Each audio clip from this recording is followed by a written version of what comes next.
Tanghali tapat nang bumuhos ang galit ng araw sa Kalakhang, Maynila. Nagliliyab ang aspalto at bawat hininga ay tila isang pakikipagbuno sa makapal at maalinsangang hangin.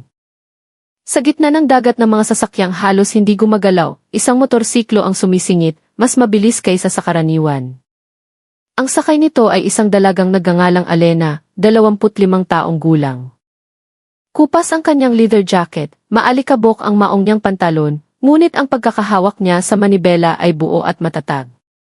Walang puwang para sa pag-aalinlangan. Sa likod ng salamin ng kanyang spider helmet, isang mabigat na pagkabalisa ang nakaukit sa mukha ni Alena. Namumugto ang kanyang mga mata, mapula, bunga ng magdamag na pagpupuyat at pagpipigil sa luhang kanina pag gustong kumawala. Ang araw na ito ay hindi isang ordinaryong tanghali. Ito ang araw na maaaring maging huling pamamaalam. Ang kanyang ina, ang nag-iisang pamilyang natitira sa kanya, ay nakaratay sa ospital, humihina sa bawat segundo. Walang gaanong pag-asa ang ibinigay ng doktor, at alam ni Alena na kung mahuhuli siya, kahit isang saglit lang, maaari niyang mawala ang lahat. Bawat kilometrong tinatahak niya ay parang isang pagsubo. Nag-uunahan ang mga busina, bigla na lang sumusulpot ang mga sasakyang pilit sumisingit, at ang araw ay tila nakikipag-unahan sa kanya, pilit na pinabibilis ang takbo ng oras. Ngunit wala nang pakialam si Alena. Sumusuot siya sa mga makikitid na puwang sa pagitan ng mga kotse, binibilisan ang takbo kahit alam niyang mapanganib. Hindi dahil sa wala siyang pag-iingat, kundi dahil wala na siyang ibang pagpipilian. Hindi siya isang pabayang motorista. Alam niya ang mga batas trapiko. Ngunit sa isang araw na tulad nito, ang mga patakaran ay nagiging isang pader na hindi niya kayang sundin. Isa lang ang gusto niya, ang makita ang mukha ng kanyang ina, hawakan ang mga kamay nitong nilalamon na ng sakit, at sabihin ang isang pangungusap na hindi pa niya nasasabi. Uwi na po ako, Nay. Ang pawis ay tumutulo mula sa gilid ng noo ni Alena, humahalo sa alikabok ng kalsada na dumidikit sa kanyang pisngi. Bahagyang nanginginig ang kanyang mga kamay, hindi dahil sa pagod, kundi dahil sa tensyon, sa pagkabalisa, at sa bigat ng konsensyang bumabalot sa kanyang dibdib. Pakiramdam niya ay kinukutya siya ng oras, isang demonyong bumubulong na huli na ang lahat. Ngunit tumatanggi siyang maniwala. Tumatanggi siyang sumuko sa oras. Kailangan niyang makarating sa abot ng kanyang makakaya. Kailangan niyang makarating dahil hindi ito isang ordinaryong biyahe. Hindi ito isang simpleng pagbisita. Ito ang huling misyon ng isang anak para tuparin ang isang pangako. Isang pangakong hindi kailanman binigkas ngunit nakatatak sa kanyang puso, na palagi siyang nandyan hanggang sa huli.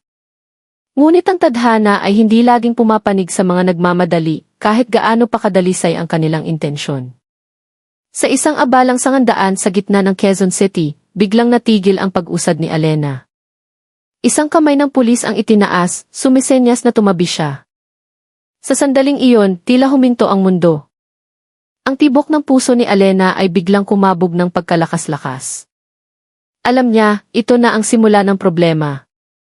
Alam niyang naiwan niya ang kanyang lisensya, nakapatong pa rin sa mesa sa kanilang bahay, dahil sa pagmamadali niya kaninang umaga.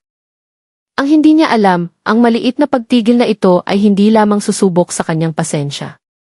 Gigisingin nito ang isang bahagi ng kanyang pagkatao na matagal na niyang ibinaon, isang bahaging mas madilim, mas malakas at mas mapanganib. Isang pagkataong kahit siya mismo ay halos nakalimutan na. Sa gitna ng rumaragasang mga sasakyan, sa pagitan ng ingay ng mga makina at ng masangsang na amoy ng usok, napilitang huminto si Alena. Mismong sa sangandaan sa puso ng lungsod, isang pulis ang nakatayo, ang tindig ay nagpapakita ng kapangyarihan.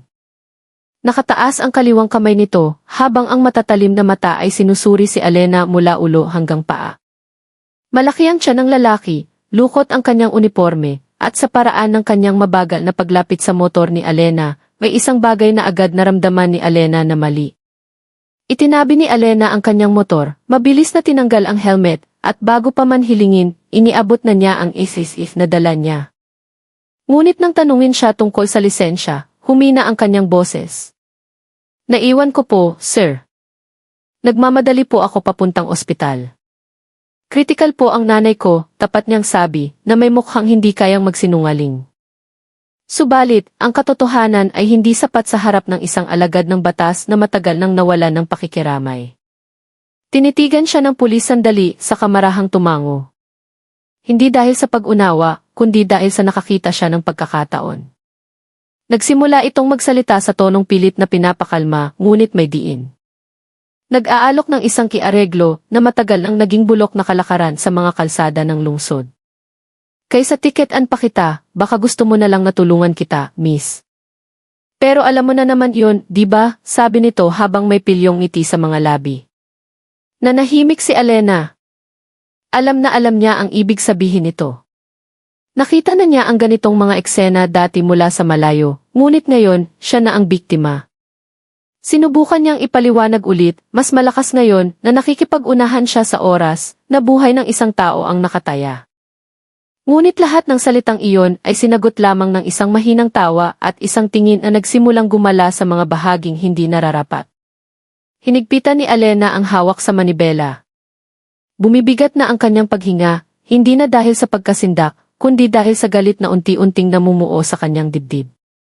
Ang pulis ay mas malapit na ngayon, ang boses ay lalong nagiging mapang-abuso.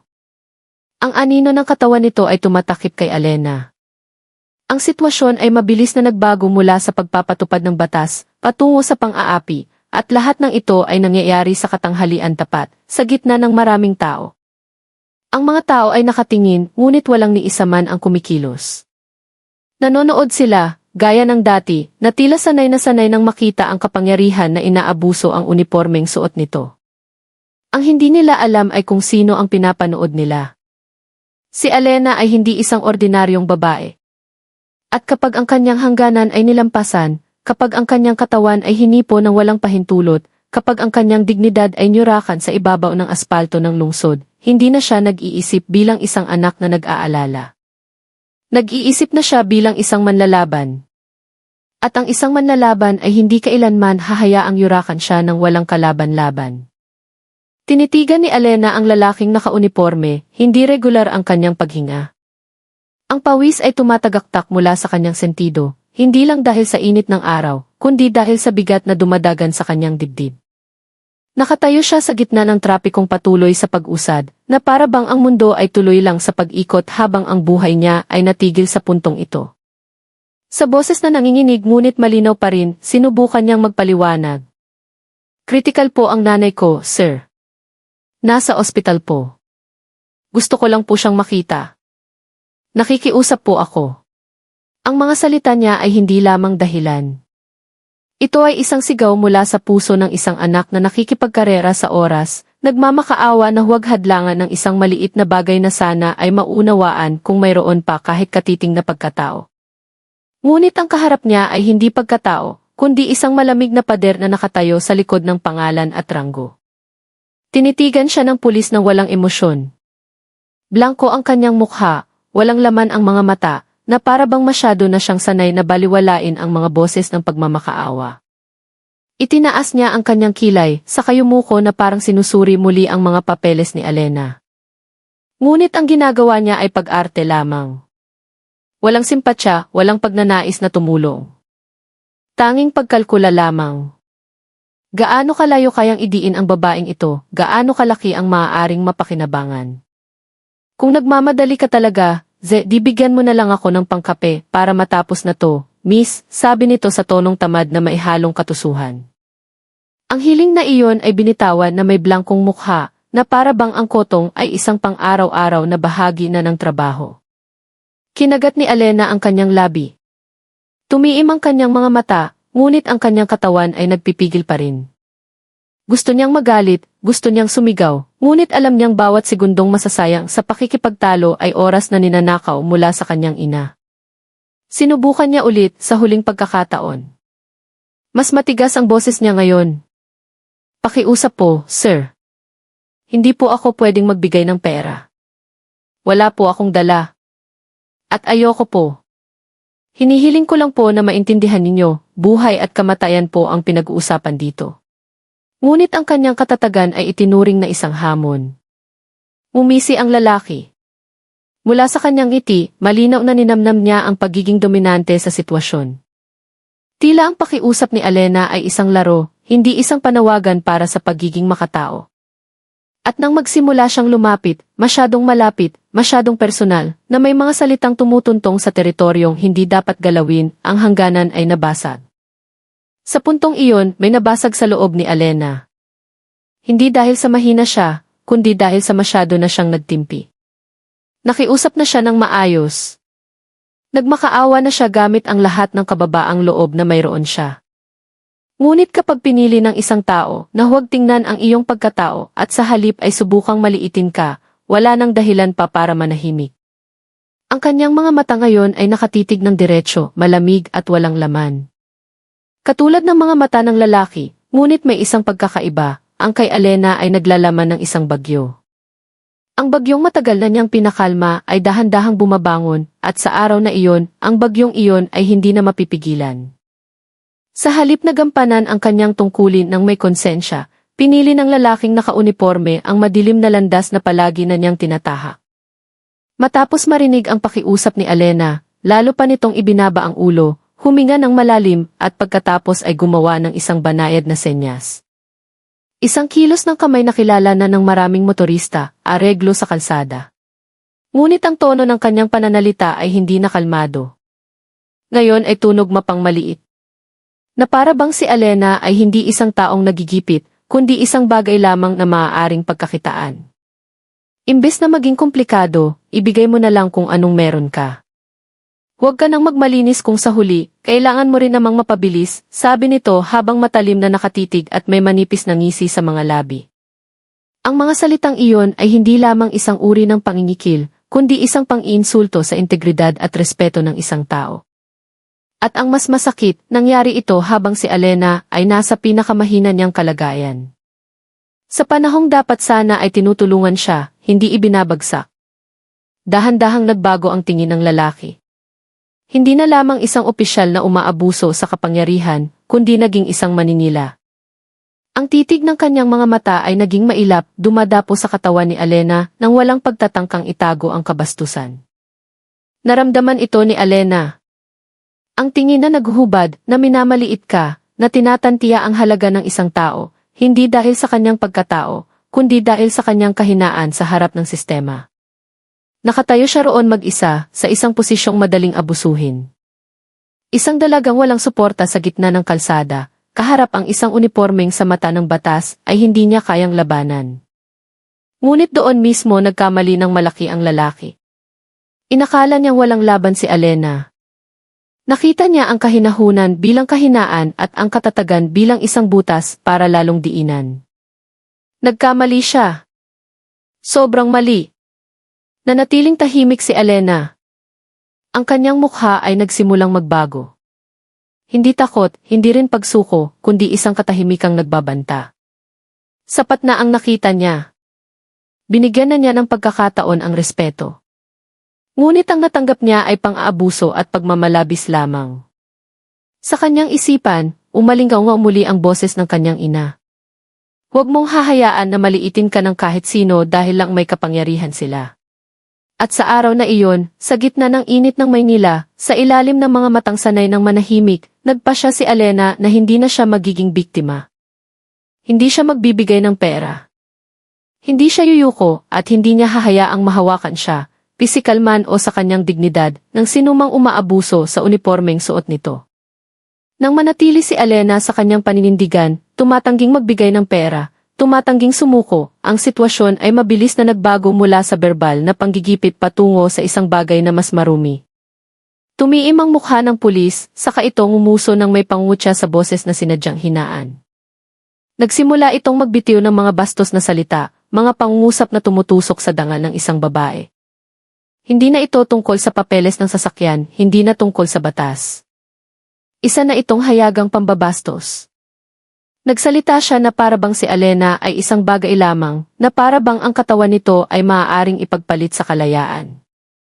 Ang mga nakapandidiring salita ay lumabas sa kanyang bibig ng walang hiya, walang kahit katiting na pakikiramay sa tensyong malinaw na mababakas sa mukha ni Alena. Isang hangganan ang nalabag at hindi man lang nagdahan-dahan ang lalaki. Ang magaspang na kamay nito ay nagsimulang gumalaw, hindi para magsulat ng tiket, kundi para manansing. Mabilis ang kilos nito, nagnanakaw ng pagkakataon sa masikip na espasyo. Ang kamay nito ay lumipad patungo sa braso ni Alena, na para bang sinusubukan kung hanggang saan niya kayang humawak ng hindi ilalabanan. Umatras si Alena ng kalahating hakbang, nanigas ang kanyang katawan, hindi dahil sa takot, kundi dahil sa galit na nagsisimula ng kumulo sa kanyang dibdib. Puno ng tao ang paligid. Ilang naglalakad ang nagdahan-dahan, ilang motorista ang lumingon. Nakikita nila, alam nilang may mali, ngunit walang kumikilos. Walang ni isa. Nanatili silang tahimik na parang mga estatwa, na tila sanay na sanay nang makita ang kawalang katarungan at pinipili na lamang yumuko. Ang lipunang sanay ng pakainin ang takot ay mas pinipiling maging tahimik na saksi kaysa maging boses ng pagtutol. Naging kritikal ang sitwasyon. Ang pasensya ni Alena ay malapit ng masagad at ang kanyang dignidad ay nakataya na ngayon sa harap ng publiko. Sa gitna ng init na nagsusunog sa aspalto at moralidad na bumabagsak sa likod ng isang uniforme, mag-isa siyang nakatayo. Ngunit sa kanyang pag-iisa, isang buong desisyon ang nabuo. Sa araw na ito, hindi siya magiging biktima. Hindi niya hahayaan ang sinumang lalaki, lalo na ang isang bulok na alagad ng batas, na tratuhin siya ng ganoon. Bilang isang babae, bilang isang manlalaban, bilang isang tao, tumanggi si Alena na yumuko. At bago pa man tuluyang dumampi ang kamay na iyon sa kanyang balat, nagpasya siya, tama na. Oras na para gumanti. Hindi sa pamamagitan ng salita, kundi sa lakas na matagal na niyang sinanay at sa araw na iyon ay sa wakas natagpuan ang karapat-dapat na target. Nang halos dumampi na ang maruming kamay sa kanya, tila bumagal ang takbo ng mundo. Ngunit sa pagbagal na iyon, isang pagsabog ang naganap sa kalooban ni Alena. Ang kanyang mga matang kanina ay nagluluha ay naging matalim, tumatagos na parang patalim. Ang puso niya ay kumakabog ng mabilis, hindi na dahil sa takot, kundi dahil sa adrenaline na sumabog mula sa pinakailalim ng kanyang pagkatao. Sa isang iglap, naalala niya kung sino siya. Hindi lang isang anak na gustong dumalaw sa kanyang ina, hindi lang isang ordinaryong babae na nagkataong mag-isa sa kalsada. Isa siyang boksingera. Isang atleta na dumaan sa maraming taon ng hirap sa gift, binugbog, hinulma, at tinuruan para sa isang bagay, huwag kailanman yuyuko. Hindi sa sakit, hindi sa panggigipit, at lalong-lalo na, hindi sa kawalang katarungan. Hindi sumigaw si Alena. Hindi nagbanta. Nanatili lamang siyang tahimik bago sa wakas ay gumalaw ang kanyang kamay sa bilis na hindi inaasahan ng kanyang kalaban. Ang una niyang suntok ay tumama ng diretsyo sa panga ng lalaki, nagpatalsik sa kanyang sombrero sa kalsada. Ang tunog ng butong tumama sa buto ay malinaw na narinig sa gitna ng ingay, at ang malaking katawan ay agad na nawala ng balanse. Ang mukha ng lalaki ay puno ng gulat, hindi dahil sa sakit, kundi dahil sa kanyang ego na sinampal ng katotohanan. Ang kaharap niya ay hindi isang biktima, kundi isang liong babae na kanina pa nakayuko para lang maghanda sa pagsalakay. Isa, dalawang suntok pa ang sumunod, isang kombinasyon ng likas na kilos at diskarteng matagal nang itinago ni Alena sa likod ng kanyang katahimikan. Hindi siya basta-basta nanuntok. Hindi ito bulag na galit. Ito ay isang pagsasakatuparang puno ng kamalayan. Bawat suntok ay may layunin. Bawat bigwas ay isang pahayag. Ang mga tao ay biglang nagising. Ang mga dating tahimik ay nagsimulang mag-ingay, nagpipigil ng hininga, ang iba ay napasigaw sa gulat, ang ilan ay mahinang pumalakpak. Nasaksihan ng kanilang mga mata ang isang bagay na pambihira. Isang sandali kung saan ang kolektibong takot ay binali ng tapang ng isang tao. Ang taong nakauniporme ay bumagsak, gumulong sa aspalto, nasasaktan, napahiya, wala ng kapangyarihan. At si Alena ay nakatayo ng tuwid sa harap niya. Mabigat ang kanyang paghinga, matalim pa rin ang kanyang mga mata. Hindi siya tumakbo, hindi nagtago. Dahil sa araw na iyon, hindi siya isang lumabag sa batas. Siya ang buhay na katibayan na kapag nabigo ang sistema na protektahan ka, ang isang taong nasa tama ay kailangang maglakas loob na lumaban. Sa isang saglit ng katahimikan, dahan-dahang tinanggal ni Alena ang kanyang helmet. Ang kanyang kilos ay kalmado, kontrolado, tulad ng isang ritual bago ang isang laban. Tumingin siya ng diretsyo, walang pag-aalinlangan. Alam niya kung ano ang susunod na mangyayari. Inilagay niya ang helmet sa upuan ng motor, hindi ito basta ibinagsak. Isang kilos na nagpapakita ng buong kontrol sa sitwasyon. Pagkatapos, walang babala, isang malakas na kanang suntok ang humaginit at tumama sa panga ng pulis. Ang tunog ng butong nagkiskisan at katawang bumagsak sa aspalto ay umalinggaw-ngao sa gitna ng ugong ng mga makina at ingay ng kalsada. Hindi nakakilos ang lalaki. Ang malaki niyang katawan ay nanghina, ang kanyang mga hakbang ay naging pagiwang-giwang, ang kanyang bibig ay bumuka na may bahid ng dugo sa gilid. Ngunit hindi pa tapos si Alena. Ang emosyong kinimkim niya mula pa kanina ay bumuhos sa anyo ng nakamamatay na katumpakan. Isang jab ang sumunod, tumama sa ilong ng lalaki at nagpaatras dito ng ilang hakbang. Pagkatapos, gamit ang isang reflex na hinasa ng libu-libong oras ng pagsasanay, isang uppercut ang tumama sa kanyang baba mula sa ilalim, nagpaangat sa kanyang ulo at lalong nagpawala sa kanyang kontrol. Bago pa man bumagsak ang lalaki, sinalubong siya ni Alena ng isang tuhod na tumama sa sikmura, winasak ang natitirang balanse at nagpabagsak sa kanya na parang isang basyong sako. Sa gitna ng init ng lungsod, sa magaspang na aspalto, ang katawan ng nang-aapi ay bumagsak ng walang karangalan. At si Alena ay nakatayo sa harap niya, hindi pinagpapawisan, hindi sumisigaw, tahimik lamang na may mabigat na paghinga at mga matang nag-aalab pa rin. Natahimik ang mga tao na para bang nakalimutan kung paano huminga. Ang mga taong kanina ipiniling manood lamang ay nagsimulang matanto na kasasaksi lang nila sa isang bagay na hindi pangkaraniwan. Isang babae, mag-isa, ang bumugbog sa simbolo ng kapangyarihan na matagal na nilang kinatatakutan. Hindi lamang ito isang pisikal na labanan, ito ay isang pagsabog ng pagtutol mula sa mga taong pagod ng manahimik. Hindi lamang isang tiwaling pulis ang sinuntok ni Alena, sinuntok niya ang sistemang nagpapahintulot sa kawalang katarungan na lumago. At sa araw na iyon, nagpadala siya ng isang malinaw na mensahe, huwag kailanman ituring ang katahimikan bilang kahinaan. Dahil kapag sumabog ang isang tulad ni Alena, walang sinuman ang makakapigil sa kanya. Ang dating payapang kalsada ay naging isang entablado ng pag-aaklas. Ang mga taong kanina inanonood lang sa katahimikan ay nagsimulang kumilos. Ang ilan ay lumapit, bumuo ng isang hindi opisyal na bilog sa paligid ni Alena at ng katawang nakaunipormeng gayon ay isa na lamang simbolo ng pagkatalo. Ang mga cellphone ay itinaas, nagre-record ng mga sandali ng isang maliit na kasaysayang naganap sa gitna ng lansangan ng lungsod. Ang mga video na iyon ay hindi lamang magiging viral content, sila ang tahimik na saksi sa katapangan ng isang babae laban sa kayabangan ng kapangyarihan. Dahan-dahang lumitaw ang mga sigawan tulad ng baga na hinihipan ng hangin. Ang mga mukhang kanina ay nakayuko dahil sa takot ay ngayon nakatingin kay Alena ng may paggalang at pag-asa. Isang ale ang bumulong, sa wakas, may lumaban.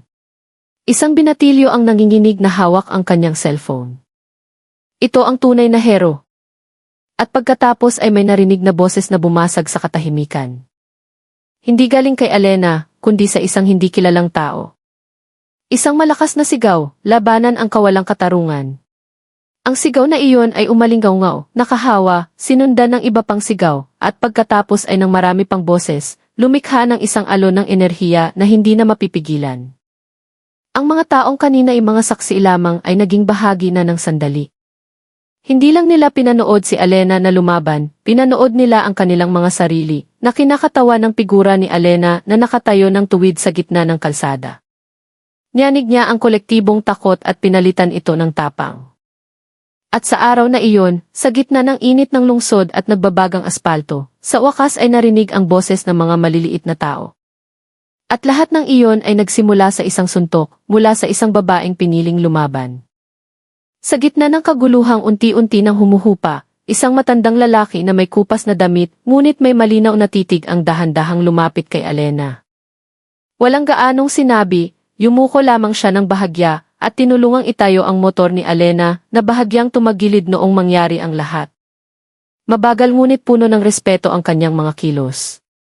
Hindi lamang iyon isang pisikal na tulong, iyon ay isang tahimik na pagkilala mula sa isang maliit na mamamayan sa isa pa. Na ang ginawa ni Alena ay kumakatawan sa kanila na matagal nang lumulunok na lamang ng katahimikan at takot. Hindi kalayuan, isang ina ang lumapit. Wala siyang sinabi, niyakap lamang niya si Alena ng mahigpit sa loob ng ilang segundo. Ang yakap na iyon ay hindi para mag-aliw, kundi para magpalakas. Sa maikling yakap na iyon, naramdaman ni Alena ang libu-libong babae na dumanas na ng pang-aabuso. Lahat sila ay nagkaisa sa isang malalim na katahimikan. Ang mga residente sa paligid ay nagsimulang lumapit, hindi na lamang mga manonood, kundi mga aktibong saksi. May tumapik sa balikat ni Alena, may tumango ng may paggalang, at ang ilan ay nagsimulang i-record ang kanilang mga testimonya para ikalat ang nangyari. Sa araw na iyon, si Alena ay hindi na lamang isang babaeng nagmamadaling dumalaw sa kanyang ina. Siya ay naging isang simbolo, isang imahe ng paglaban sa pang-aabuso, kawalang katarungan at kayabangan ng kapangyarihan na masyadong matagal nang hinayaang lumago. Ang kanyang pangalan ay nagsimulang banggitin, hindi sa mga sigaw ng pagiging bayani, kundi sa mga bulungan ng paghanga, sa mga titig na puno ng pagkilala. Walang sinuman sa kanila ang nag-akala na ang simbolo ng pagbabago ay isisilang ng biglaan. Hindi mula sa isang politiko, hindi mula sa isang kilalang tao, kundi mula sa isang dalagang maihawak na helmet at sugat sa puso. Sa kabilang dako ng kalsada, ang pulis na bumagsak ay nagsimulang palibutan ng mga tao. Ang ilan ay kinukunan ng video ang kanyang mukha, hinihingi ang kanyang pagkakakilanlan, humihingi ng hustisya. Si Alena ay nakatayo lamang, huminga ng malalim. May sugat sa kanyang labi, may kaunting dugo sa kanyang kamay, ngunit ang tingin sa kanyang mga mata ay hindi natitinag. Alam niya ang mga kahihinatnan nito. Alam niyang hindi ito ang katapusan, kundi ang simula ng isang bagay na mas malaki. Ngunit hindi siya umatras. Dahil kapag ang isang tao ay naglakas loob na tumayo at lumaban, hindi lamang ang kanyang katawan ang kumikilos, kundi ang pag-asa ng buong lipunan ay tumatayo kasama niya. At sa araw na iyon, sa ilalim ng mainit na langit ng lungsod, isang babaeng boksinggera ang naging isang maliit na apoy na kayang magpaalab sa loob ng maraming kaluluwang matagal ng pinatahimik. Sa wakas ay umalis si Alena mula sa mga tao, dahan-dahan ngunit tuwid ang tindig. Ang kanyang kamay na may dugo ay tinakpan ng piraso ng tissue na ibinigay ng isang residente.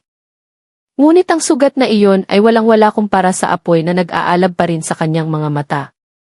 Hindi na siya tumuloy sa ospital sa araw na iyon. Masyado nang madilim ang langit at ang oras ay nasira na ng kalupitang kanyang dinanas. Ngunit sa kanyang kalooban, isang bagay na mas mahalaga ang naganap. Nagbukas siya ng 100. Dahan-dahang umandar ang kanyang lumang motor nang sakyan niya itong muli. At nang siya'y umalis, hindi lamang alikabok ang naiwan, kundi isang bakas. Isang bakas ng katapangan na magiging mahirap burahin ng panahon, ng sistema, o ng takot na matagal nang nakaugat. Sa loob lamang ng ilang oras, ang kanyang mukha at kwento ay kumalat sa social media. Ang amateur video na nag-record ng mga sandali ng kanyang panununtok sa tiwaling pulis ay naging viral. May mga boses na sumasalungat, sinusubukang maliitin siya, tinatawag siyang babaeng marahas, sinusubukang itanim muli ang lumang stigma na ang babae ay dapat manahimik, sumunod, maging mahinhin. Ngunit mas marami ang nagsalita ng kabaligtaran. Ang babaeng iyon ay isang mandirigma, sulat ng isang netizen. Hindi lang siya lumaban sa kawalang katarungan, siya ay isang latigo para sa ating lahat na matagal nang piniling manahimik. At mula sa likod ng mga screen ng cellphone, mula sa mga eskinita ng mga kabahayan hanggang sa mas malalawak na talakayan, ang pangalan ni Alena ay nagsimulang lumaki. Hindi bilang biktima, hindi bilang may sala sa karahasan, kundi bilang isang salamin. Na minsan, para maipahayag ang katotohanan, kailangang maglakas loob ang isang tao na tumayo